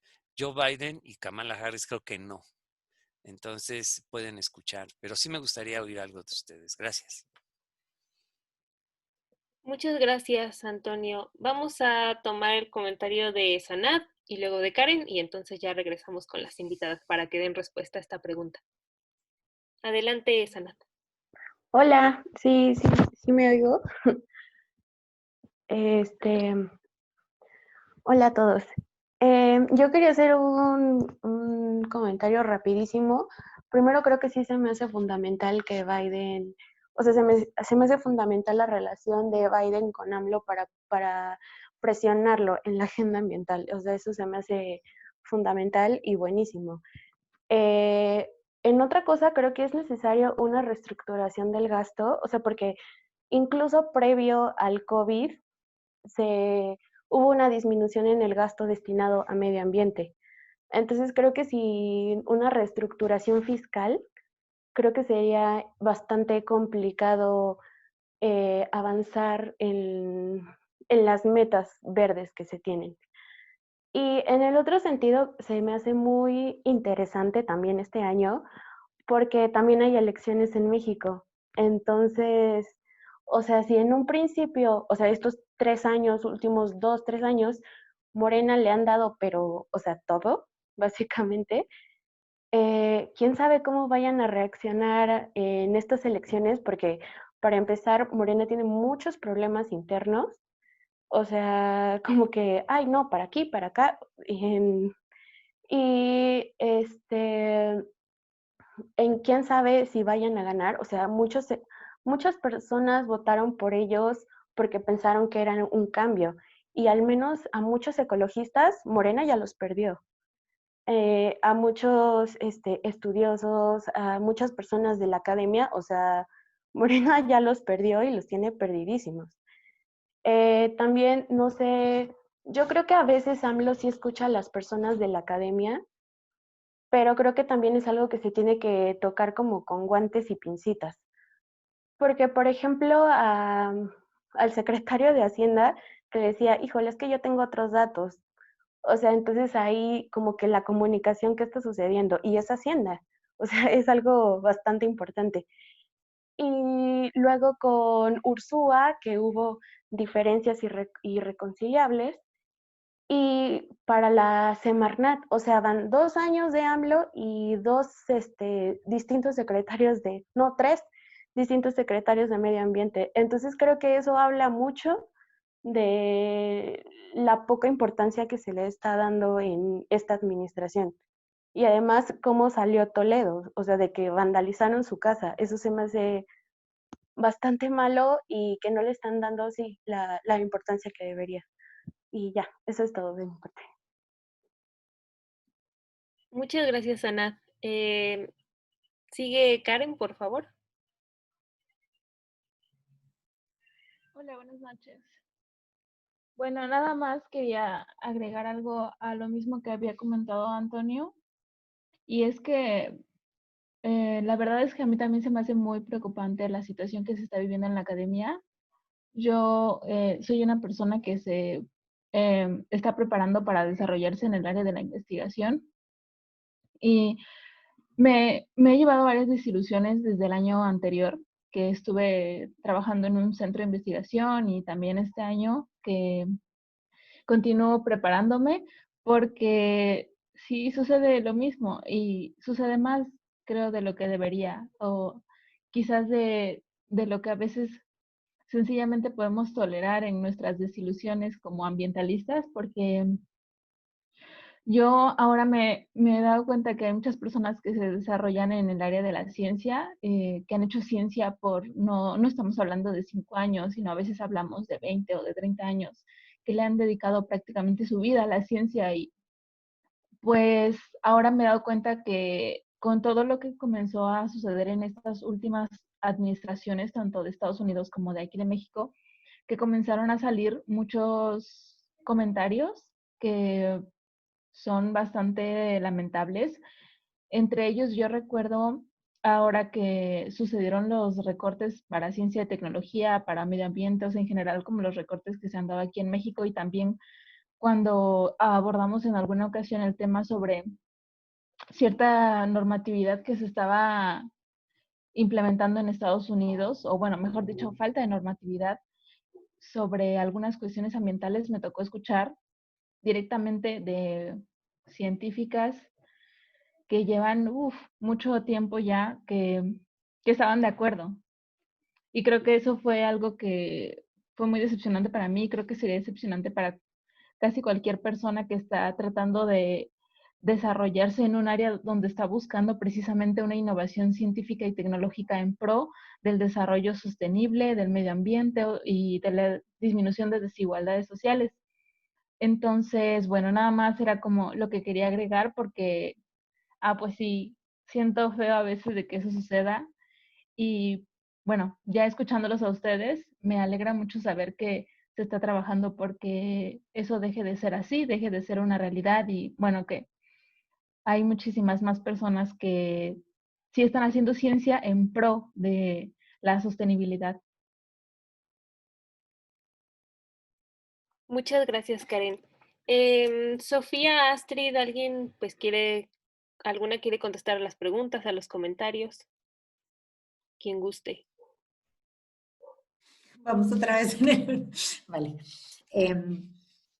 Pues Antonio, mil gracias, y Karen, por hablar de este tema, porque yo lo tenía anotado y se me olvidó decir, como se me fue el tiempo y no lo dije. Me parece un tema esencial y pues tristemente yo comparto su perspectiva. Creo que para mí una de las preguntas grandes es, ¿AMLO a quién oye? La verdad. No sé, la verdad, o sea, yo... bueno, no voy a dar más detalles, pero sí creo que durante estos 2 años ha habido como mucha evidencia que hay gente que decía, pues es que así era su gobierno, y a mí personalmente hay muchas cosas que me han sorprendido, incluyendo el desprecio hacia la ciencia. Y pues creo que es algo que también mi perspectiva y dentro de lo que he visto, y Antonio y también Karen y todos y todas, lo veo con los nombramientos que hizo Biden en su gabinete. Ya se ve que no es solamente en el discurso que él ha dicho expresamente, y que va también a recuperar esta institucionalidad, ¿no? Una de las cosas graves y vergonzosas y tristes que pasó con la administración de Trump es que no solamente desmontó la EPA, que es la Agencia de Protección Ambiental, en términos de presupuesto y de normativa, sino también de gente. Bueno, en la EPA y en otras secretarías, lo que ha pasado también es que la gente profesional que empezó a ir en contra de lo que decía Trump, o renunció por sus principios o lo sacaron, ¿no? O la sacaron. Y hay gente que, como dices, Karen, tenía décadas de trabajo.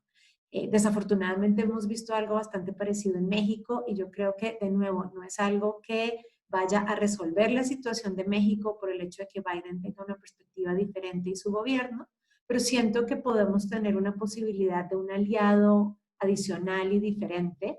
Creo que una de las gravedades que hemos visto, como decía al principio, es que teniendo una posición de Estados Unidos con Trump, muchos de los otros presidentes se crecían detrás de las cosas que este presidente decía, ¿no? Incluyendo el desprecio a la ciencia. Y creo que eso va a cambiar y también ahorita que estabas mencionando, Shana, me parece muy clave lo que dices de también las elecciones en México y el hecho de que al final, pues sí, el gobierno en México le quedan 4 años, pero también hay cosas en donde hemos visto que ha centralizado muchísimo el poder y bueno, todo esto que está haciendo ahora en los organismos autónomos, que será de otra sesión de Tragos por el Ambiente y así, pero digamos, todos estos cambios que hemos visto que al final también implican un desgaste. Como decía Shanat, en términos políticos, el partido no solamente se ha dividido a nivel interno, hemos visto cada vez incoherencias hacia afuera, decisiones en donde la gente no está de acuerdo, y ahí la pelea fuerte yo creo que también es en términos de narrativas y de comunicaciones. Hay un desprecio a la ciencia y a los hechos. Nosotras que somos abogadas a veces ni siquiera le creen a las leyes que están escritas, ¿no? Entonces uno dice, pero aquí dice y es como si no dijera y entonces o el presidente o algunas otras personas, ¿no? Pues dicen, no, es que así no es porque lo que sea, ¿no? Entonces, si hay un desprecio como en la institucionalidad, a los hechos y a la ciencia que hay que recuperar. Y lo hemos visto incluso con el COVID también. Hay gente que no le cree a los científicos, a los médicos y a las médicas cosas que dicen y ahí me parece que es un tema importante y también rescatar como la vinculación de la ciencia, digamos, no solo en México, sino a nivel internacional y con Estados Unidos. Y yo creo que uno de los temas claves que a veces, yo creo que dentro de las organizaciones, tal vez también la academia, a veces siendo autocrítica, a veces somos torpes en comunicar, ¿no? O sea, como que siento que hay un montón de oportunidades que podemos comunicar mejor.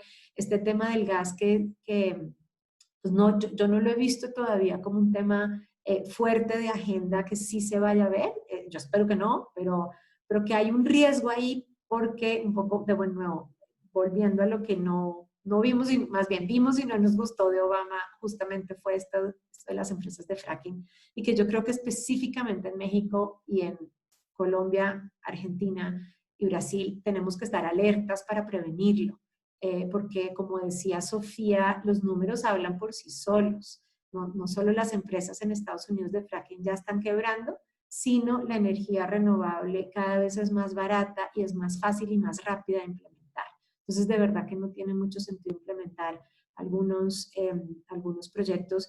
Y ahí yo creo que tiene que ver con Estados Unidos, pero en general también cómo revertimos en términos de comunicaciones, de obligaciones jurídicas y económicas, que no tiene sentido rescatar la industria petrolera, ¿no? Todas lo sabemos y hay que continuar con eso y buscar otras oportunidades. Yo creo que el reto fuerte que tenemos en América Latina, obviamente estamos hablando sobre todo de México, pero también en otros países, es darle luz a lo que sí hay, a las oportunidades, Juan Pablo nos está contando al principio, ¿no? De oportunidades que estaban como en comunidades, en Oaxaca, etcétera. Eso incluso ya lo está incorporando el IPCC, no es algo que nos inventamos porque romantizamos y nos parece, espero que esté dicho bien en romanticizamos, ¿no? Estos temas de las comunidades, pero el IPCC habla de la importancia del conocimiento tradicional, habla de la importancia de la justicia social, ¿no? Entonces, de nuevo, hablando de la ciencia, esto ya está y creo que son temas que son importantes poner en la mesa y aprovechar estos cambios, como decía Sofía, ¿no? Estos cambios no solamente es quién entra, sino la posibilidad de que haya pues una reorientación de políticas. Al gobierno mexicano también le va a tocar ver cómo entra, hay cosas que pues le va a tocar también reevaluarse, y definitivamente el tema, pues ya no entramos mucho en detalle, pero pues, el Tratado Nuevo de Libre Comercio, vamos a ver si hay una posibilidad de revisarlo, no me sorprendería, porque en la parte ambiental obviamente fue un desastre. Entonces, habría que mirar también esto, pero sin duda con una administración también en Canadá ahorita ya vemos que la balanza cambió. Entonces sería interesante porque hay muchos temas en donde México y específicamente la presidencia se va a quedar solo. Entonces ya obviamente su palanca pues no es no va a ser tan fuerte como antes, y ahí yo creo que tanto la ciencia como las organizaciones y comunidades y comunicadores deberíamos aprovechar para tener unos cambios que necesitamos, siendo como muy estratégicos también. Gracias, Astrid. Sofía, algo que... Sí, voy a complementar rápidamente. Y creo que me di a entender mal hace rato cuando dije que AMLO escucha a los académicos. En realidad, creo que lo que quise decir, y no usé las palabras correctas, es decir que él ha puesto en su gabinete mucha gente proveniente del sector académico, lo cual puede resultar positivo y negativo, no entraremos en esa discusión. Lo que sí es un hecho es que ignora la ciencia. Pero ahí, y voy a hacerle como Juan de abogado del diablo, yo no sé qué es mejor, que ignore la ciencia o que obstaculice el hecho de ignorar la ciencia. Porque AMLO es una persona que no se mete en los temas ambientales, absolutamente los deja de lado, ni siquiera habla de ellos. Entonces, en ese sentido, Semarnat, bueno, han visto, ¿no?, que presentó el NDC actualizado, justo de eso hablábamos Jorge y yo en la mañana, Saúl y yo, que ya lo vi conectado. O sea, digamos, tan no le importa que deja hacer lo que quiera Semarnat, sin ambición, sin absolutamente nada, salvo en adaptación. Ahí sí reconozco que en adaptación me han comentado mis colegas, ex colegas de Semarnat, que ha habido una ambición, pero en realidad él creo que tiene una visión muy obsoleta, ¿no?, de los años 60. Entonces, él cree que pues el petróleo va a lograr salvar al país de la pobreza, etcétera. Y lo peor es que tiene una forma de gobernar también muy al estilo presidencialista centralizado. Entonces nadie se atreve a ponerle el cascabel al gato, porque saben que nadie los va a escuchar. Pero también hay que ver el lado positivo de esto, y ojo, no en detrimento de la ciencia y nada, simplemente quiero destacar dos temas que yo he visto en México. Ustedes saben que México emitió un bono soberano sustentable dentro de los límites de las inversiones, ¿no? O sea, no se salió de su límite de inversión. Es una buena noticia. O sea, si bien no escucha la ciencia, al menos aprobó este bono soberano sustentable por más o menos 800 millones de euros a 7 años, una tasa muy chiquita, lo cual favorece al gobierno mexicano enormemente. Y no solo eso, sino que fue uno de los bonos soberanos pocos en el mundo que acepta inversionistas internacionales. No solamente mexicanos, no solamente son fondos de pensión nacionales, sino internacionales.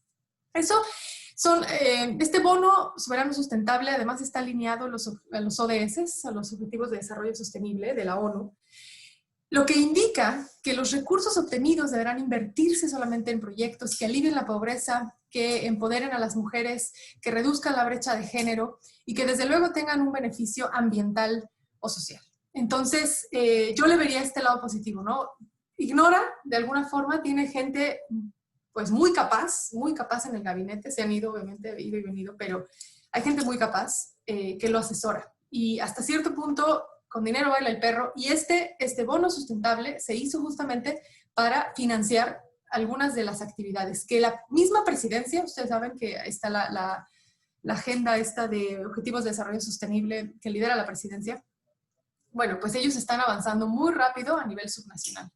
Entonces, a ciegas, ¿no?, intentando así, sin saber mucho del tema, creo que han avanzado un poco. Y esta agenda de desarrollo sostenible, vinculándolo a lo que decía al inicio de mi charla, está muy vinculada a lo que está sucediendo a nivel internacional, ¿no? A nivel internacional ya se dejó de hablar de la agenda verde, ya se habla de una agenda sustentable, que tenga beneficios tanto sociales como ambientales.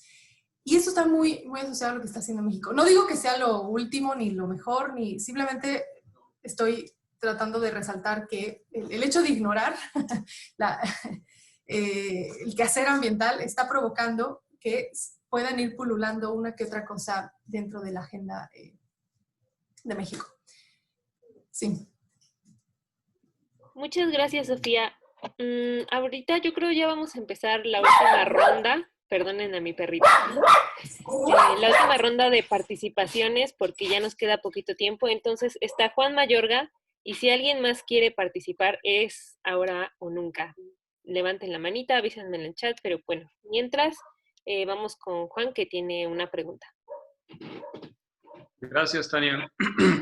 Yo me quedé con ganas de problematizar algunas cosas que se pusieron sobre la mesa, y disculpen que lo haga, pero de formación profesional. Por ejemplo, por ahí se mencionó de pasada China, ¿no? Y me parece que se menciona como en este plan de, es un agiotista que con sus inversiones está tratando de apropiarse del mundo, sobre todo del mundo de los países en desarrollo a través de inversiones estratégicas. Yo lo plantearía al revés. ¿Cuál es el rol de Estados Unidos ahorita que regresa a un concierto de naciones donde perdió su lugar, simple y sencillamente?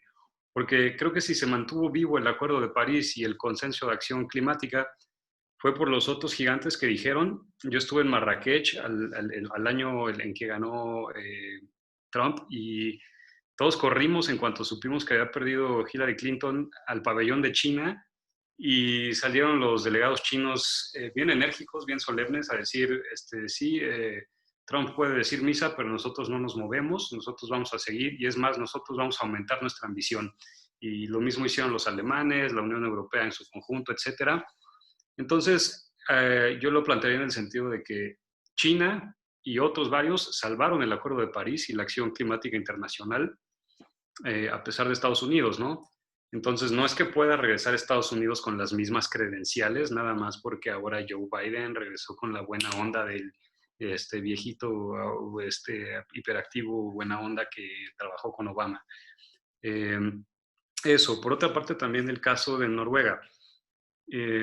Por ahí estaba Aleitia, a ver si se anima, pero es de fondo el asunto de la electromovilidad y todo lo que implica. Sí, Noruega está alcanzando ese tipping point en compra uso de automóviles eléctricos, pero sabemos bien que es con un desarrollo nacional a partir de un fondo soberano petrolero, que le ha permitido ciertas comodidades. Entonces es la contradicción de siempre, ¿no? El desarrollo a la antigua financia el desarrollo moderno a partir de que implica bajas emisiones. Entonces, ¿qué implica eso para los países que no están aún en el nivel de Noruega? O sea, México ahorita tiene este conflicto encima de encontrar el yacimiento potencialmente más grande del mundo de litio, y es una concesión franco-china, ¿no? El mismo Elon Musk se metió en problemas cuando puso en Twitter que ellos pueden defender el golpe de Estado en cualquier país que ellos quieran, ¿no? Hablando del caso de Bolivia, que claramente fue algo más que controvertido en términos de democracia y de injerencia extranjera.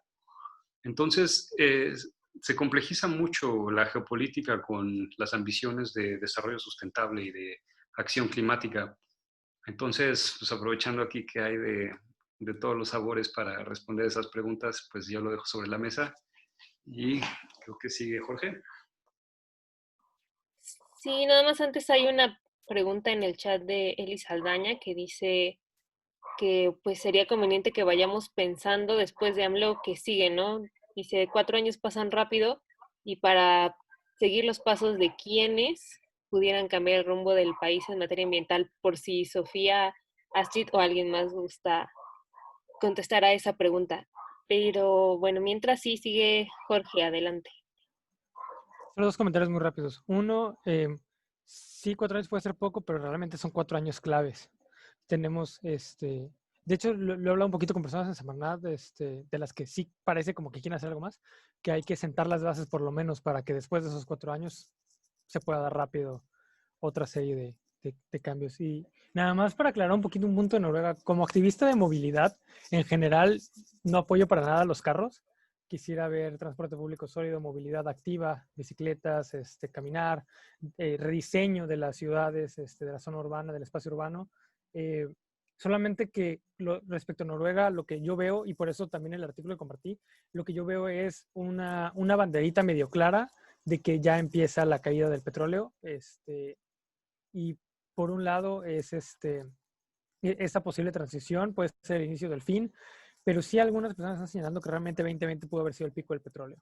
Entonces, para mí más va por lo que implica, pero sí definitivamente no es solapar de cierta forma el desarrollo de estos países como ha sido ya cosas de que hace cierto punto, pero sí me es importante aclarar, por ejemplo, cosas como Noruega que se han logrado muy interesantes. Sí, por ejemplo, el fondo soberano que tienen de pensiones retiró muchísimo dinero de inversión en petróleo. Están levantando muchísimo el precio del carbono y sí están alcanzando también una cuestión de, digamos, de movilidad. Llegaron a la visión cero en Oslo, están promoviendo mucho la movilidad, la micromovilidad le llaman. Allá es lo que están enfocando. Y mi duda, de cierta forma, es hasta qué punto y cómo podemos promover que los países, o sea, en este caso Noruega sería el ejemplo, pero que vayan hacia digamos, Scope 3 de sus emisiones. Porque, de cierta forma, si todos atendieran sus Scope 2, pues acaba el problema. Y que los países desarrollados hagan eso, pues está bien.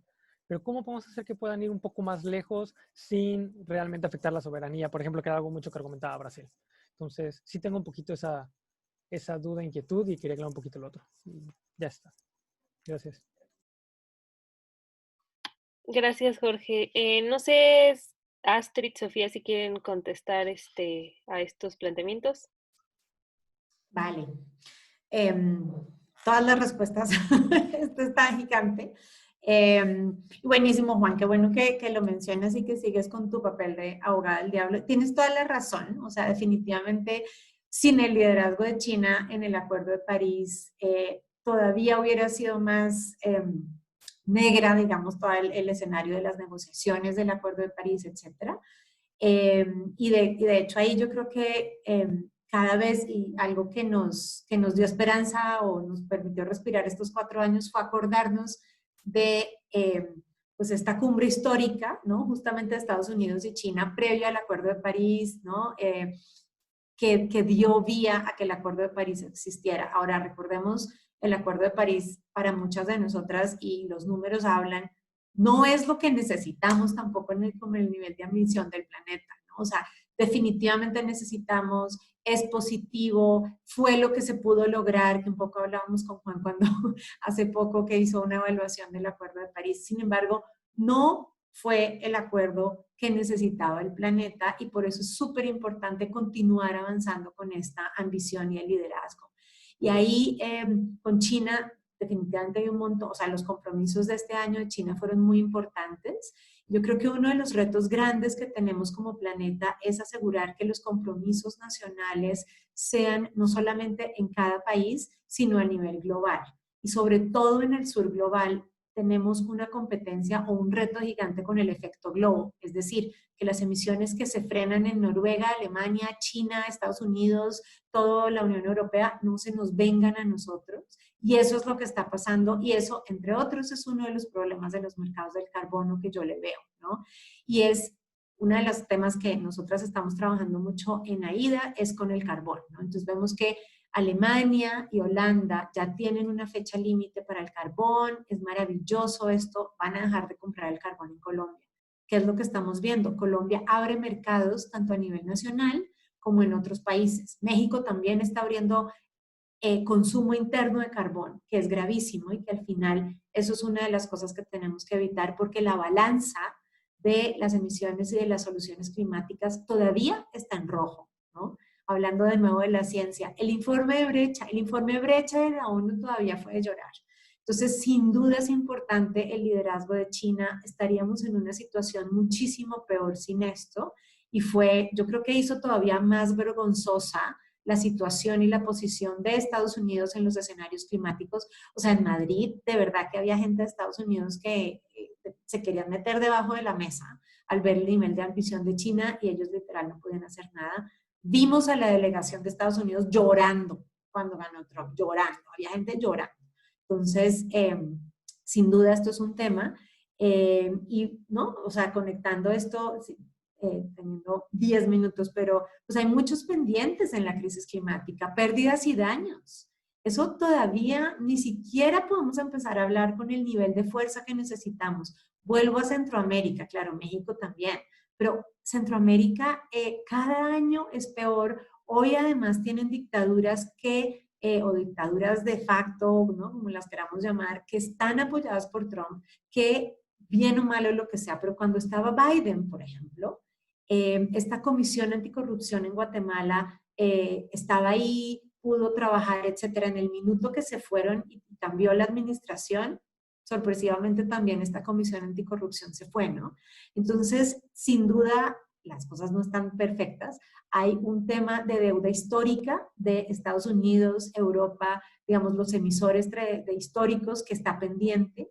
Y ahí por eso me parece muy importante lo que seguíamos hablando tanto de Noruega, Alemania, Holanda, y por eso también me parece súper importantes los litigios que hoy estamos viendo contra los estados y contra las compañías para poder compensar otras cosas que pues se salen del Acuerdo de París y que las negociaciones internacionales pues no nos van a dar esos resultados. Así que pues trabajo hay mucho, creatividad también, y sin duda pues tenemos, yo definitivamente que hoy sí veo el vaso completamente lleno, con temas que hay que continuar, pero sin duda pues al menos está este gobierno que tenemos la posibilidad de dialogar, de ver espacios, de trabajar con alguien al otro lado de la frontera, y de ver otras cosas que pueden ayudarnos a mover. Y que una de las cosas, tal vez con esto cierro porque nos quedan 9 minutos, y es que yo tengo, y creo que esto va a ser como que ayude a que los liderazgos en América Latina se vayan hacia arriba y que hablen de cambio climático, y que si no tienen estos temas en agenda, como el caso mexicano, pues no sé si les dará vergüenza porque esto no es un tema, pero al menos se ve la diferencia, ¿no? Hay un tema de agenda prioritario del vecino del norte que el gobierno federal no tiene. Entonces, esto va a ser algo que tiene que enfrentar y tiene que responder, ¿no? el Estado. Y yo creo que aquí hay oportunidades interesantes que pues nos van a permitir avanzar en esta década tan clave. Gracias. Sofía. Sí, voy yo. Sí, de acuerdo con Juan y con Astrid. Desde luego China es importante, pero también yo creo que sí, China ocupa un lugar importante en la mesa, pero es muy distinto a Estados Unidos. O sea, es un régimen comunista, obviamente. Ellos hacen cumplir sus metas de acuerdo a las metas de desempeño de sus planes quinquenales.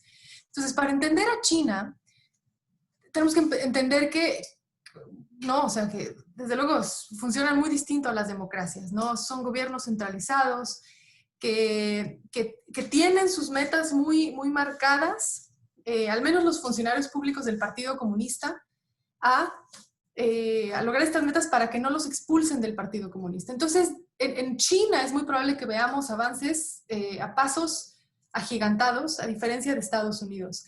Y China lo hizo porque tiene esa ventaja, pero Estados Unidos y el resto del mundo no lo tienen.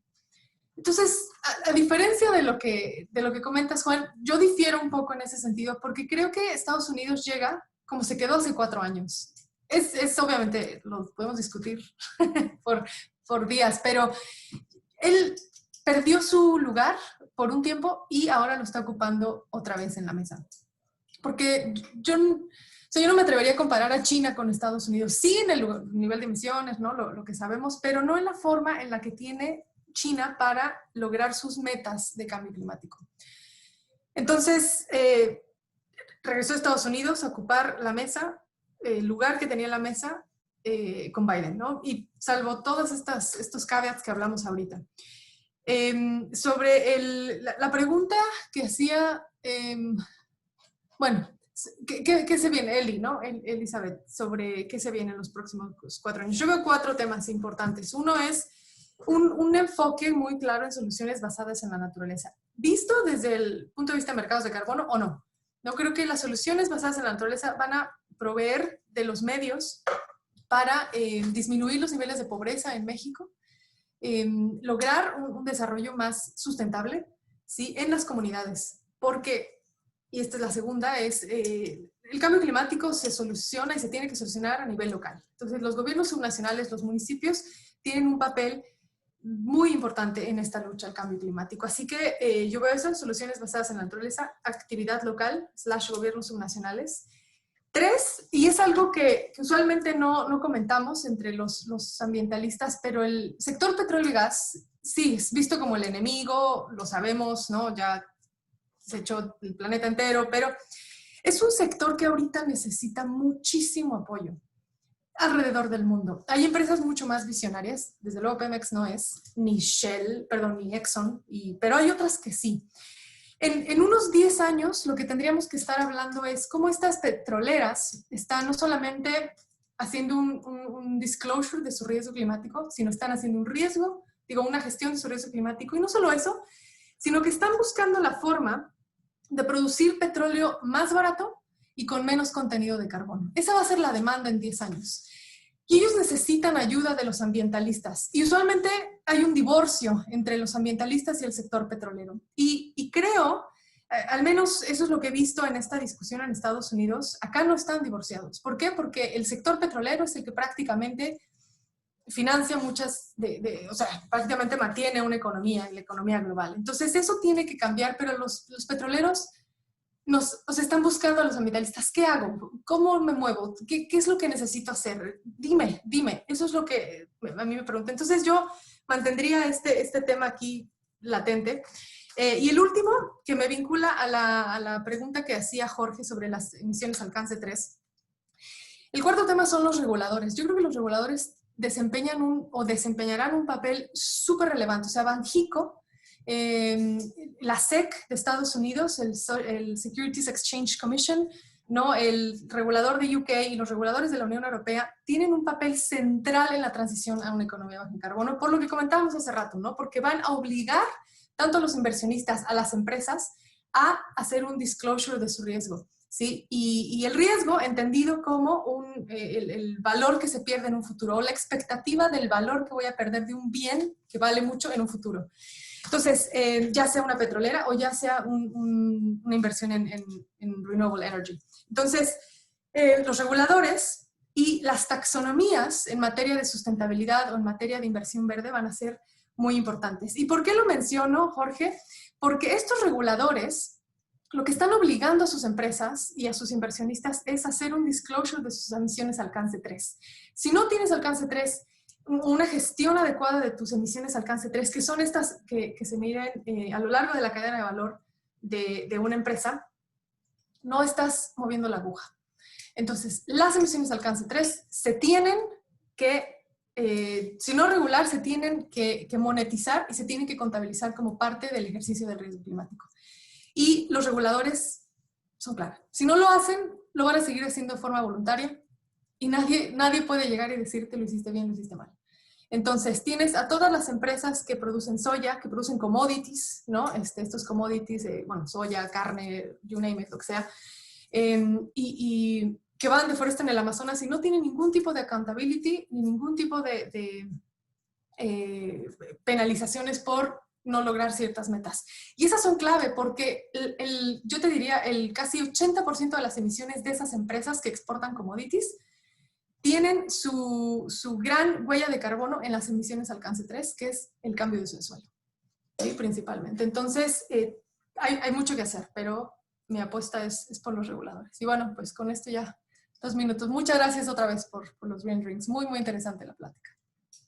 No, al contrario, muchísimas gracias, Sofía, muchísimas gracias, Astrid, muchísimas gracias a todas, a todos y a todos por conectarse.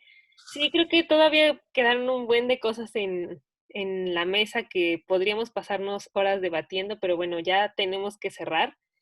Entonces, les agradezco muchísimo a nuestras invitadas por aceptar la invitación, por platicar hoy con nosotras y nosotres.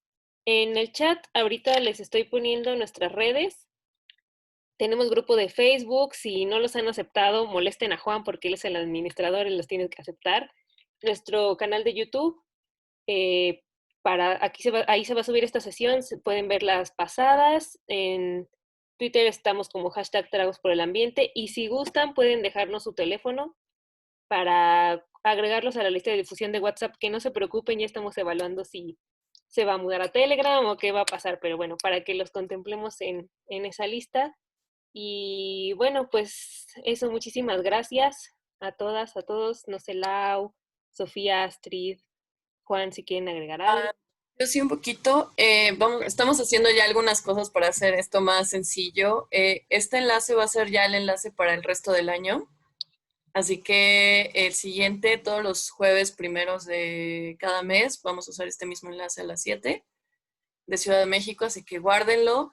A menos de que vaya a haber algo, ya saben, vacaciones o cosas así, pues lo atrasamos y listo. Ah, justo estaban pidiendo el correo de Sofía, ya lo compartió. Y esta plática la subiremos. ¿Cuándo tienes tiempo, Tania? Yo creo ya el lunes ya está arriba. No les prometo mucho, pero el lunes definitivamente. Y también, bueno, en Twitter compartimos los papers, enlaces y todo esto que van saliendo de las charlas. Creo que la próxima sesión va a ser sobre maíces, dado que parece que la agenda ambiental de la 4T va más del lado de la agroecología que de la transición energética. Y pues no es cosa menor la prohibición de maíz transgénico y de glifosato, entonces estamos también a tener un panel ad hoc. Por ahí, si nos acompañan en febrero, estaremos contentos. Pero muchas gracias, Astrid, gracias, Sofía, Jorge, Antonio, etcétera. Pues bueno. Bueno, también podemos hablar de coansiedad, Rosy. Sí, no olviden que pueden sugerir preguntas ahí. Gracias, Rosy, por acordarnos. Tenemos ese pendiente de coansiedad. Y sí, escríbanos para sugerirnos de qué quieren que se traten las siguientes sesiones. Gracias. Mil gracias a todas por la atención y la invitación, muy interesante, siempre aprendo un montón. Yo también. Muchas gracias, Juan, Laura, Gracias, Tania. cuídense. Salud. Sí. Adiós. Salud por el 2021. Chao, chao. Que haya muchas charlas de estas. Ahí estamos en contacto. Vale. Pásenla muy bien. Buenas noches. Chao.